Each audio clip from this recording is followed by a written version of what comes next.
Recording is rolling. It is Monday, February 12th. Here's top scientist for electromagnetic spectrum and optics. You guys turned that in about a week ago, so it's been a while, right?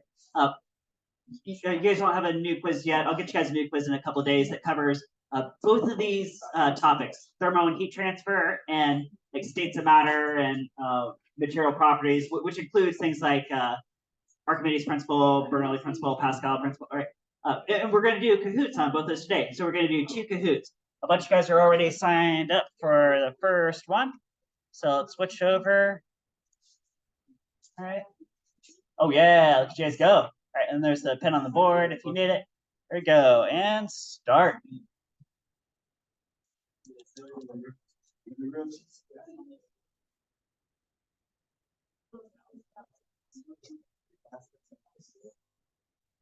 Heat.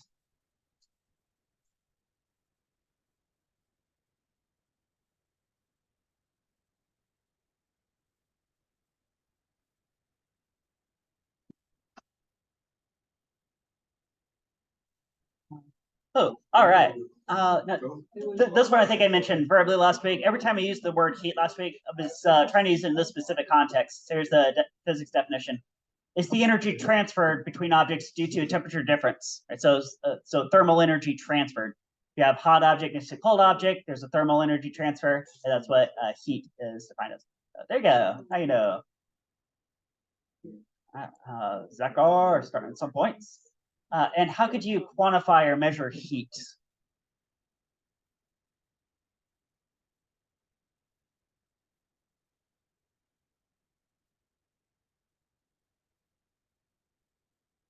Yeah, so those are all ways to do it.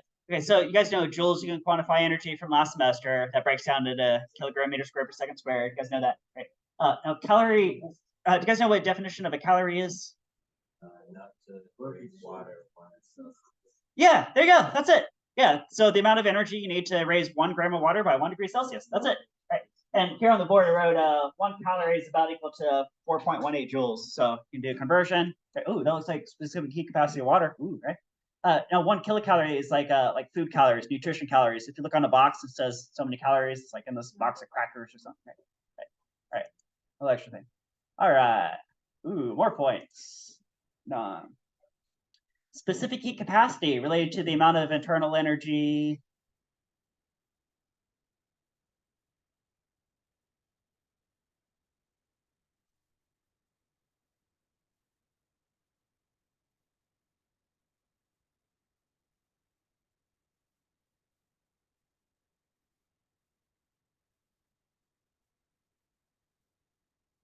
Needed to raise 1 gram of some substance by 1 degree. There you go. Yeah.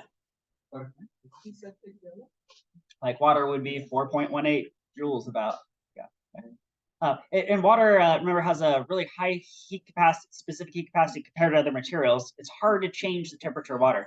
It's hard to heat it up. And once it is hot, it's hard to cool it down too, compared to, say, metals. All right. Got epic fail, JP, Zachar, Isaac, and Jordan. The reason ocean's temperature does not vary much from season to season.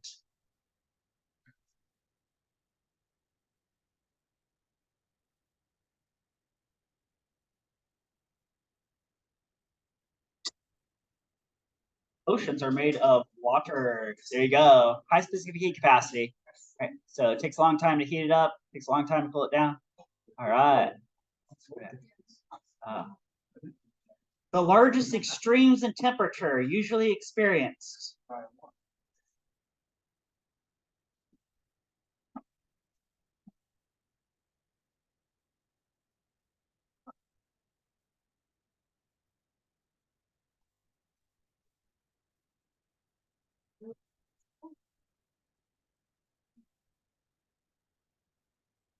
Ooh, okay, so I'm looking for a middle of a continent. Do you guys notice all those other options? Oceans, coasts, islands are all near large bodies of water surrounded by water, right? Right. But middle of a continent, oh yeah, if it's all land, land is a lot easier to heat up and cool down. You guys ever been out to the Midwest of the States?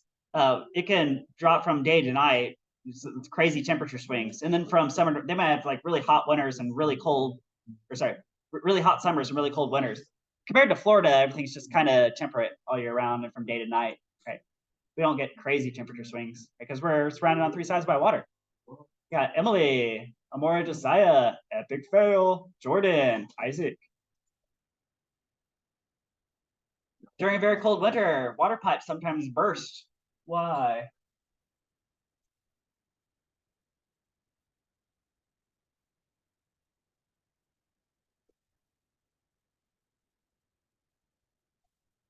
Yeah, water expands when it freezes. Now, most materials don't do that, going from liquid to solid. Water does. That's why ice floats also, right? Why ice floats, same reason.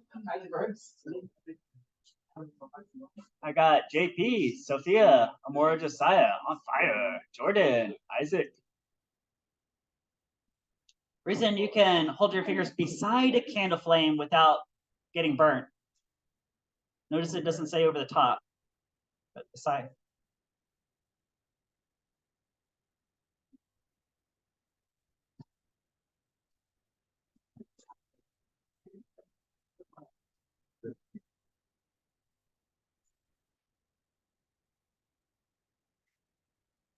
Yeah, all the above.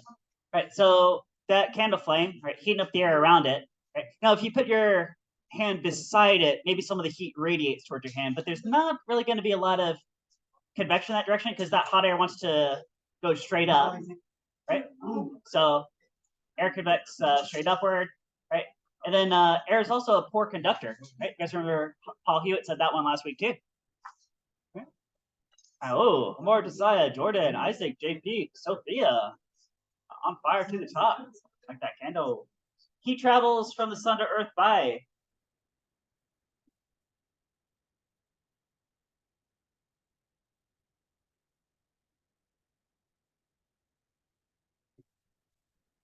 radiation, right? It radiates through the vacuum of space, right? Right. So conduction, you need direct contact with surfaces. Well, that won't go through the vacuum of space. Convection, you're talking about like large masses of molecules on the move, right? Also not through the vacuum of space. All right. Epic fail. Back on the top five. Jordan, Isaac, JP, Sophia. Reason light colored clothes help keep you cool in warm weather is that the light color.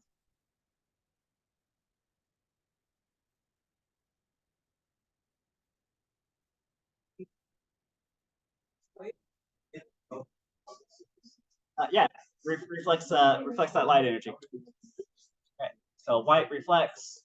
If you were wearing a black shirt, that would absorb the energy. More Josiah, Isaac, Sophia, Jordan, JP, on fire. Which cools at a faster rate? Boiling pot of water left at room temperature or lukewarm water at a faster rate? Rate change.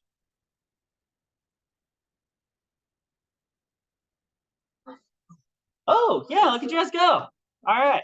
All right. You guys are doing pretty good. So I was thinking about, oh, whoops, flip my screen. Flip my screen here. There you go.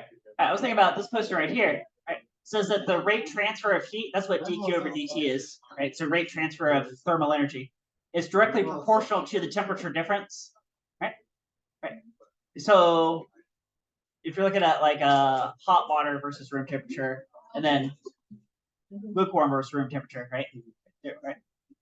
Or think about like kind of like the slope of this curve getting less and less steep as the two temperatures get closer together. It's related to that too.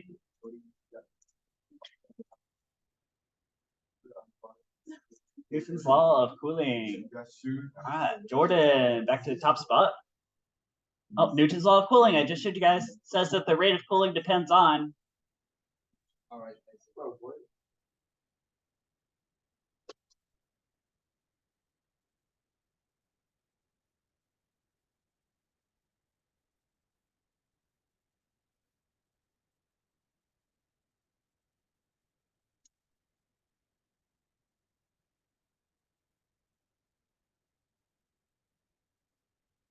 Yeah. Okay. So temperature difference. Yeah, is that's what temperature is a function of time, and the room temperature is, right? That difference. Right. Right, now there's a couple other variables. H is a material property. So like if you have oil versus water or something, right? But what do you guys think the A stands for? What do you think A stands for? Area. Boom. All right, good. Because that's one of the things I want you guys to get from this class is apply some critical thinking, right? You see an equation, think, okay, I think it, how about this? How about this? Right. What if you have a cup of water versus a pan of water, and it's the same amount of water starting at the same temperature? Guys, which one of these is going to cool off faster? The cup of water or the pan of water? How many guys think? How many guys think the pan of water cools off faster? Yeah, because look, it has more surface area connection, right? More surface area.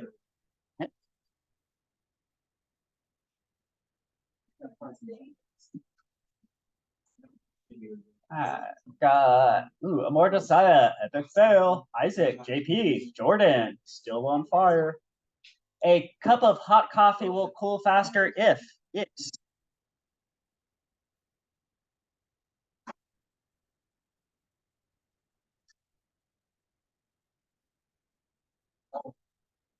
is black. All right, now this one I looked up. All right, found this on the internet where everything is true. Why does black coffee cool faster? Three reasons.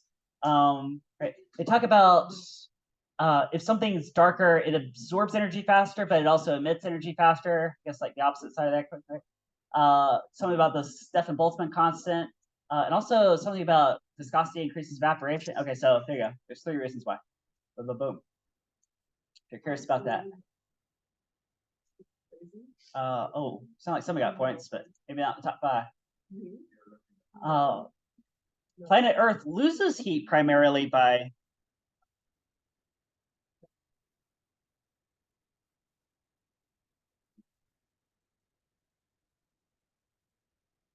radiation. Okay? So how does Earth import energy from the sun? Well, through vacuum of space radiation. Right? But then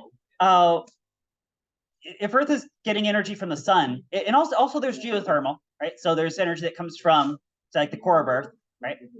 Why doesn't the Earth just get like hotter and hotter and hotter? Now it does a little bit, right? There's global warming, right? But say like between 1700 and 1800, it's relatively constant. How is that possible? Because it's also radiating away heat into the vacuum of space. Right? So radiation in, radiation out. More decided. We're way up. Jordan's still in first. Condensation occurs when matter changes from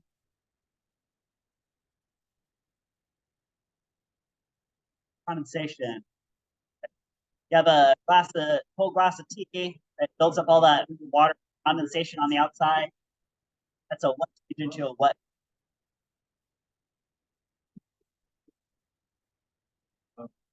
Yeah, gas to a liquid. So there's humidity in the air, right? Hit your cold glass of tea, it transforms from a vapor form to a liquid form.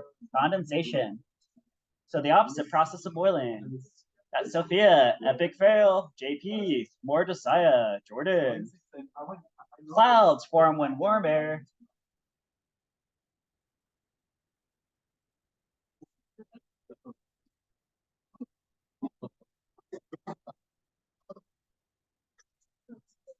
There you go. Three-part process. That warm air wants to rise. When it rises, guys, what's the pressure way up in the atmosphere compared to sea level? Is that lower pressure? Lower pressure, right?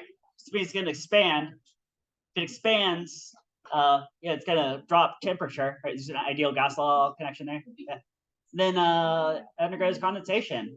You get clouds. Boom, boom, boom. When water freezes,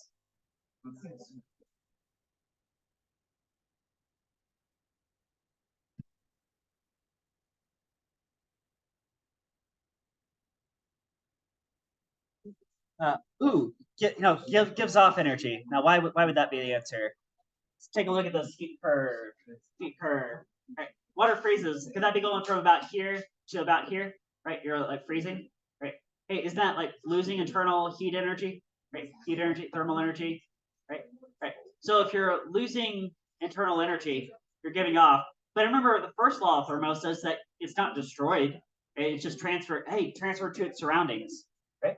So it's giving up heat energy. It's cooling down. Thinking ahead to a little bit to a question about to come up too. Okay, so it gives off energy. Amor Josiah taking the top spot.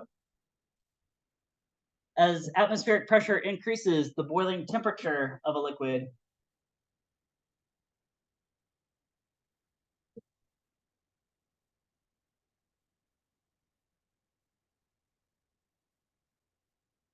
Okay, what else? What else have to increase? We talked about this in reverse last week. We were saying, guys, down here at sea level, what's the boiling temperature of water? 100 degrees Celsius, right? Right. How about you go way up in the mountains? Does boiling temperature drop down to maybe like 95 degrees Celsius? Right, so it's not as much. Right. What if you put water in a vacuum chamber? Can water even boil at room temperature? Yeah, and you guys saw that too, right? Okay, so this is just that backwards, right? You start in the vacuum chamber, then go to the mountains, then go down to sea level. It takes more and more temperature to make it boil in higher pressures. All right. When snow forms, the air becomes warm. Oh, the surrounding air becomes warmer. Ooh.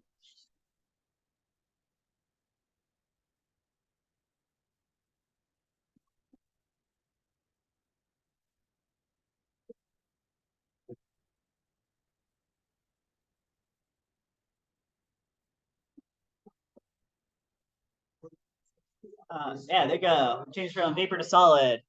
Process that gives up energy. Right.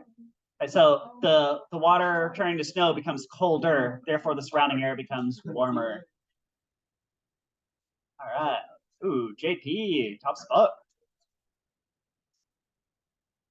You want to cook boiled eggs way up in Denver, Colorado. You should what?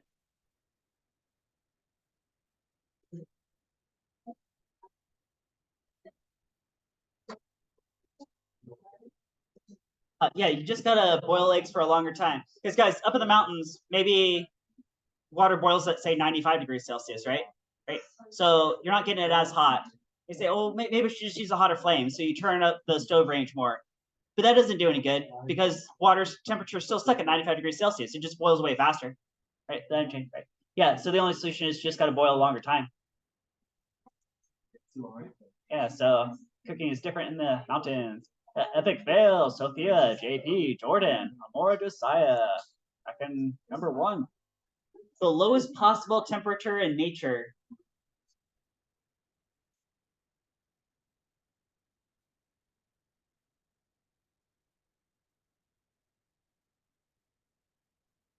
All right, I'm taking two correct answers on that.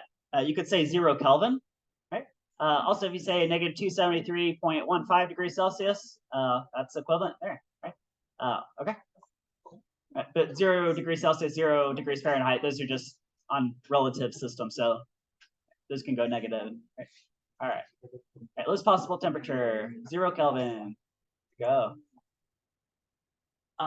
Volume of air has temperature 0 degrees Celsius. An equal volume of air that's twice as hot has a temperature of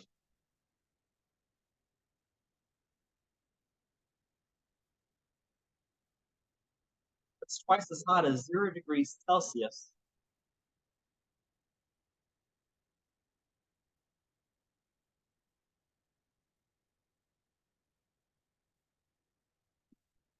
Yeah, 273 degrees Celsius, right? So remember, whenever you scale up temperature by some factor, like I'm multiplying temperature by some factor, you can't use a Celsius scale. You have to use a what scale? Kelvin, Kelvin. So let's do a conversion. 0 degrees Celsius, is that 273 Kelvin? Right? Okay, then that's the number you can double. So the number up to like 500 something Kelvin. Then you convert back to Celsius by subtracting 273, and that gives you 273 degrees Celsius. Right? Yeah. All right. So yeah, scale up temperature has to be in the Kelvin scale. The first law of thermo is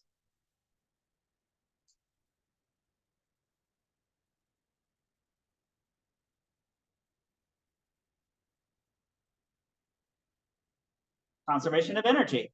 You can't create or destroy energy. You can just transfer forms. That's okay. You transfer heat from say, like last week. Do you guys remember, for example, you guys saw if you drop hot metal in a cold glass of water, right? The metal conducts away heat and drops temperature. The water picks up exactly that same quantity of heat and then warms up until they reach equilibrium temperature. So, energy is conserved. Sophia, Jordan, Epic fail, or Josiah, JP.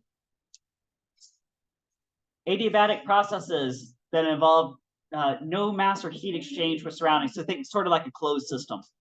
Where could a closed system occur?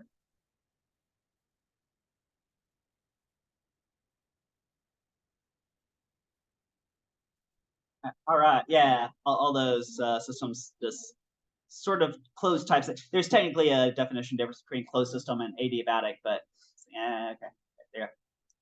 Okay, any of those could be examples. All right. The greater the difference in temperature between input output reservoir for a heat engine, what happens to efficiency?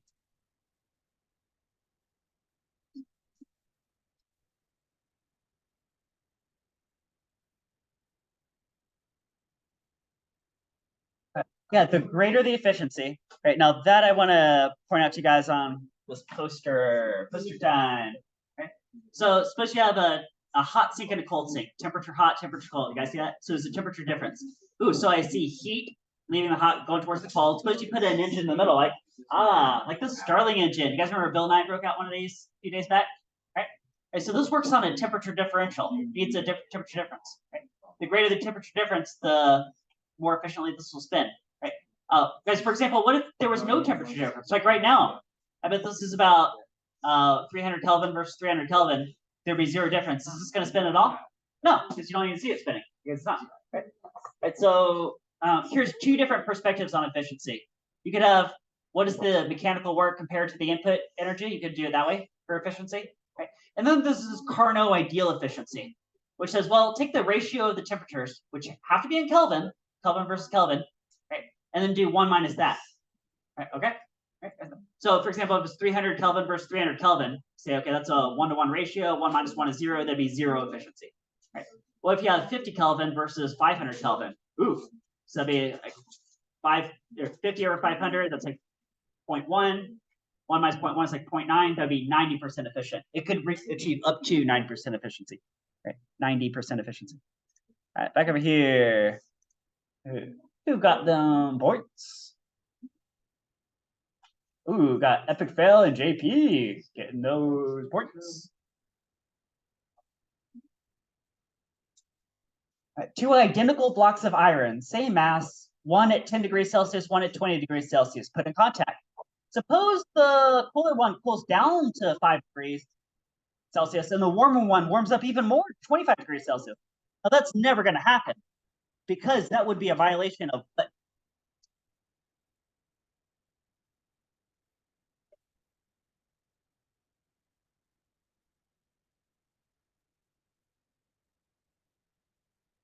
Ooh, one winner. All right, so I'm looking specifically for the second law of Thermo. Now, the first law just says quantitatively, energy is never created or destroyed. And if it's two identical blocks, like same mass, same material, and one warms up and one cools by 5 degrees Celsius, okay, the first law is actually safe with that scenario, right? Right. But the problem is like a time order of things. You would expect the hot block to cool down, the cool one to warm up until they reach an equilibrium, right?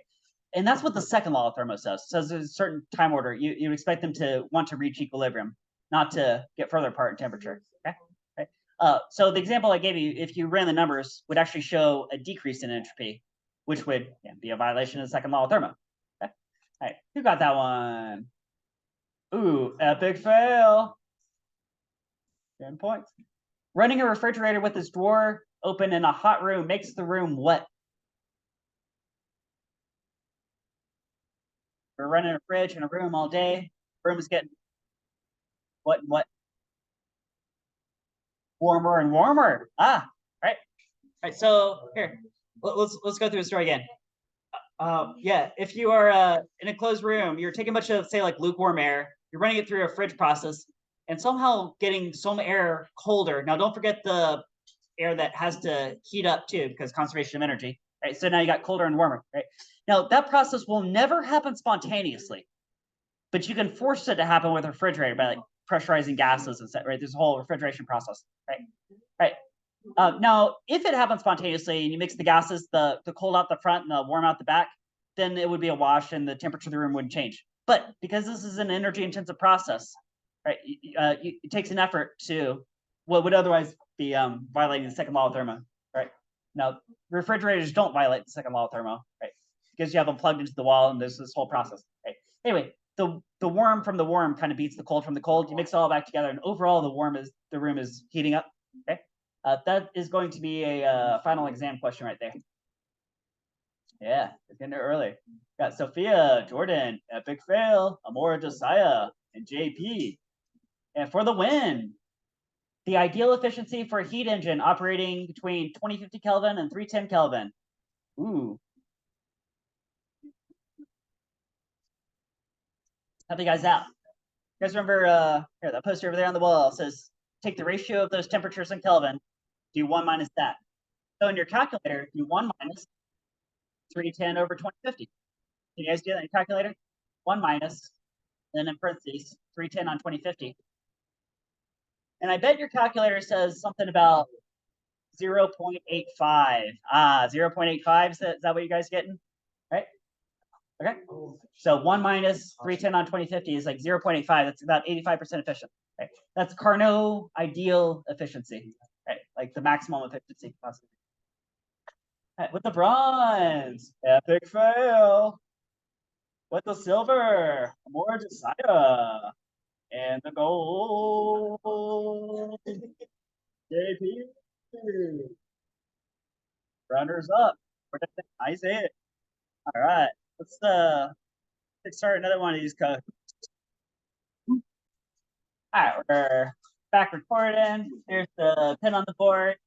Right, so you guys can see questions about how about all these orange band posters hanging in front of me. So material properties. I see here Archimedes principle, Pascal's principle, Bernoulli principle. I see density. I see. All right, so here we go.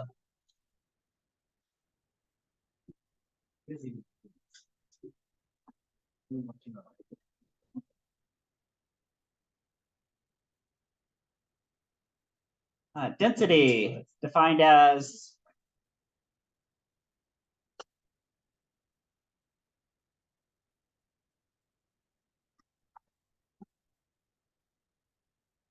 mass per unit volume, mass over volume. Right, and that's an intrinsic material property. Which might help you with this one. When a solid block of material is cut in half, what happens to its density?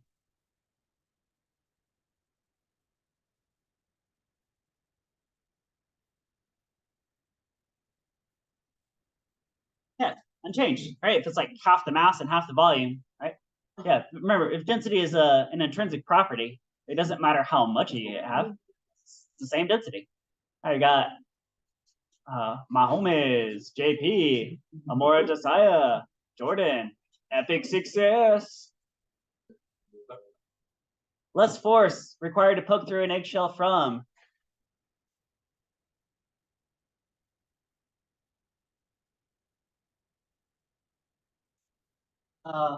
Okay, yeah, less force inside out. Here, let me draw that.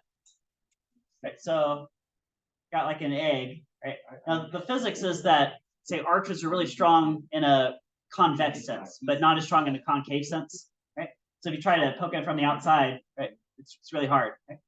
But inside out, that's not as strong, right? So it's easier to break that. Right? So it's easier to break it from inside out. So there's a physics side of that, but there's also like an evolutionary side, like a biological explanation, which is, like what are eggs for? Are they going to protect whatever's inside from whatever's outside? So it makes sense that eggs might evolve over like millions of years, right? For that purpose too. It's hard to get in, but it's easy to get out.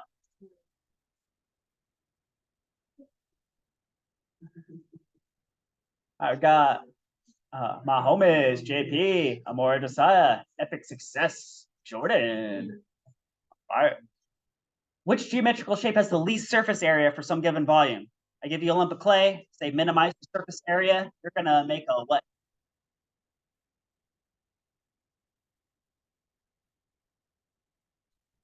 Yeah, sphere. Yeah, that's gonna minimize the surface area for some given volume. You can prove that with calculus. Anytime you want to maximize or minimize something, that's probably a calculus question. If you take calculus someday, you might prove that question with math.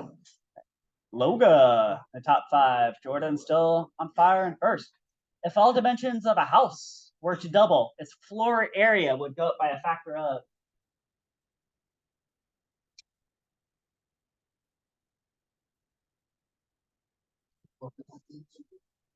No, floor. Okay, no, this is an area question for doubling.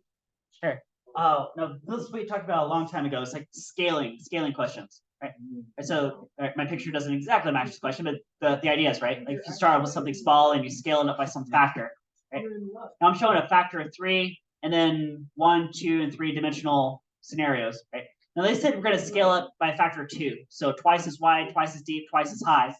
But they asked something about floor area, so floor area. So the answer would be like a factor of 2 and then squared for area questions. 2 squared is like 4. Okay, 2 squared is 4. Okay. All right, and then the next question come up is a 3D question that's still scaling. We're gonna scale and think about 3 dimensions. Loga, epic success. Jordan, JP, Mora Josiah, on fire. An elephant grows to twice its height. So twice as tall elephant will weigh about how many times as much?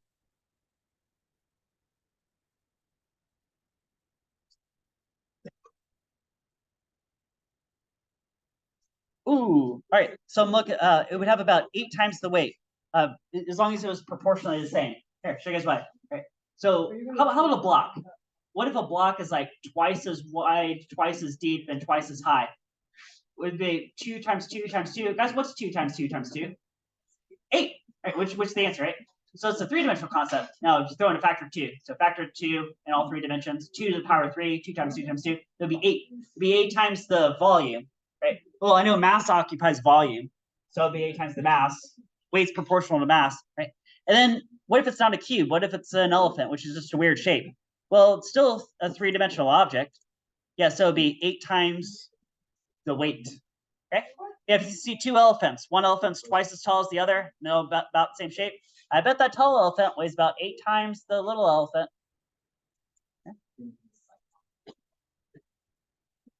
Where is the pressure greater? 1 meter beneath Lake Michigan, or 1 meter beneath surface of a pond? Surface of 1 meter beneath the surface of Lake Michigan, or 1 meter beneath the surface of a pond? 1 meter down. Same pressure.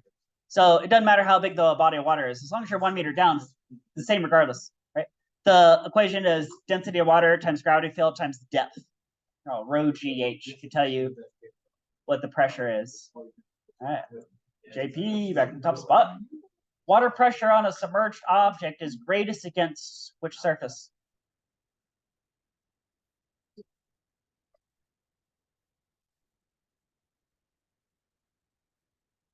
Yeah, greatest against the bottom. You guys ever been in a pool, and the deeper you dive, you feel the pressure going greater, right? So the deeper you dive, right? Okay, well, for any 3-dimensional object, then submerged in water, there's more pressure from the bottom than the top, right? Also, that tells you why the buoyant force pushes you up. Why does the buoyant force make you float? Why doesn't the buoyant force like push you to the bottom of the pool, right? Well, because the temperature, sorry, the pressure differential, right? There's more pressure pushing from the bottom to the top, right?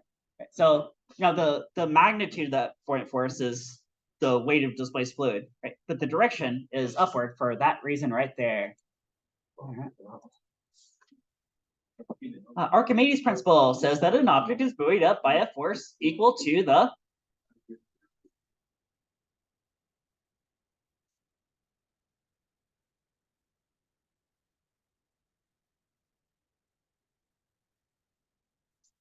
weight of fluid displaced, right? By the way, only one of those answer choices represents a force, right? So weight, right? So weight of displaced fluid. Do you guys see Archimedes' principle poster up here? Archimedes' principle, right? Now you can take that, you can break it down further into density of the fluid times volume displaced times gravity field. So you can do that too, right? But weight of fluid displaced represents the magnitude of the buoyant force. Epic success, Loga, Amor Josiah, Jordan, JV.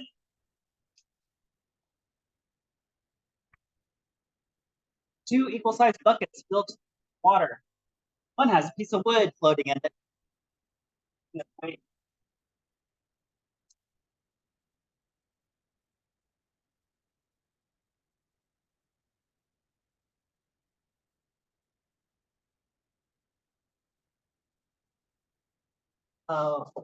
Okay. Yeah. The same.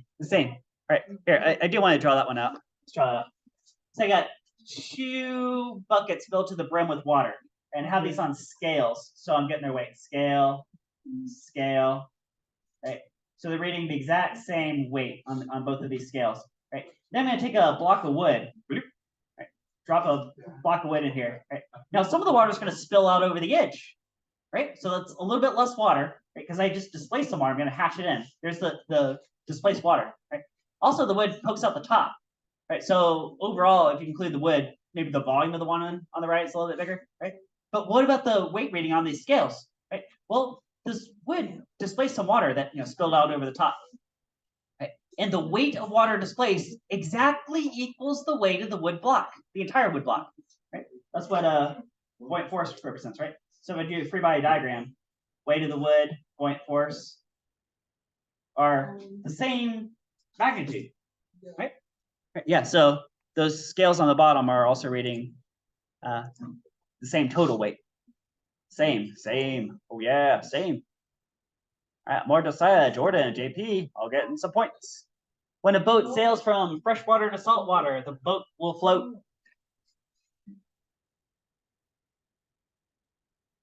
Guys, what's more dense? Saltwater or freshwater? Saltwater more dense, right? Saltwater is more dense. It's going to push the boat up even more, right? I have to up the pace just a little bit here. All right, gotta go a little faster. Hydraulic lift.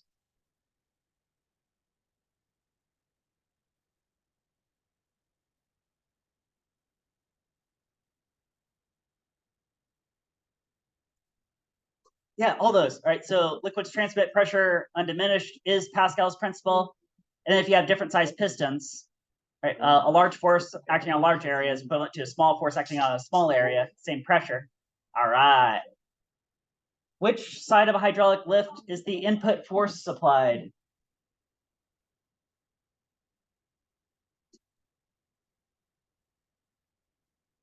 Taking a small force acting on a small area will lift a large force acting on a large area. Yeah, there you go. Yeah, right. You get a mechanical advantage with that hydraulic lift.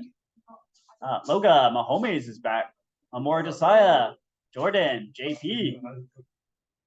The volume of water displaced by a floating 20,000 Newton boat.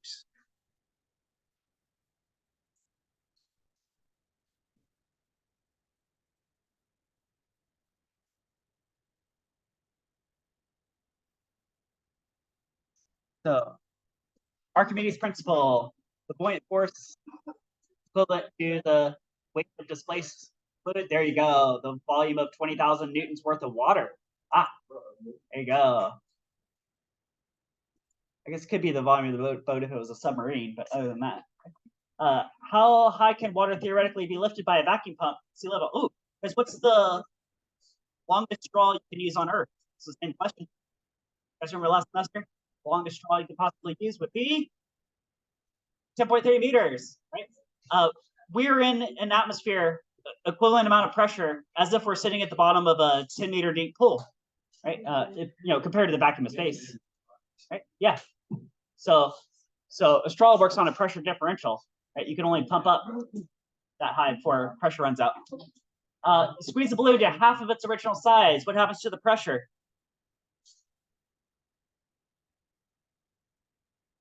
Half the volume. Half the volume. You're going to get twice the pressure. Yeah, twice the pressure for half of the volume. Standing on the moon, release a balloon filled with helium gas. Does the moon have an atmosphere? Nope. Is there going to be a buoyant force acting on the balloon? Nope. Does that balloon have a little bit of weight? Ooh. Yeah, so it's got a weight acting down, and that's the only force. That balloon's going to fall straight down. When a river narrows, the water in the river flows. You guys remember conservation flow? Right, going from a fat pipe to a skinny pipe, the water has to flow how for conservation flow? Yeah, faster.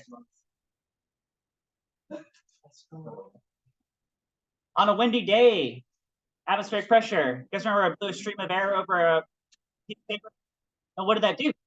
Did it push the paper down or did it vacuum it up? So if you have a moving fluid, yeah, that's a decreased pressure, right? Backing the paper up.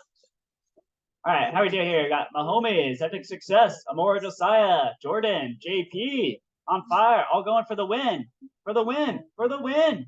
Reason a shower curtain pulls the inside of a bathtub during a shower. Ooh.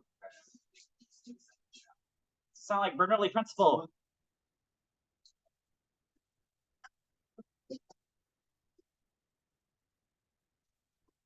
Yeah, less pressure with that moving fluid. Less pressure. Back to the podium with the bronze.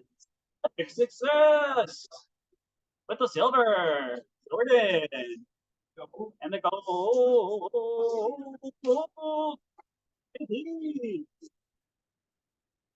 Runners up. Porto Saka and Gomez. All that a wrap.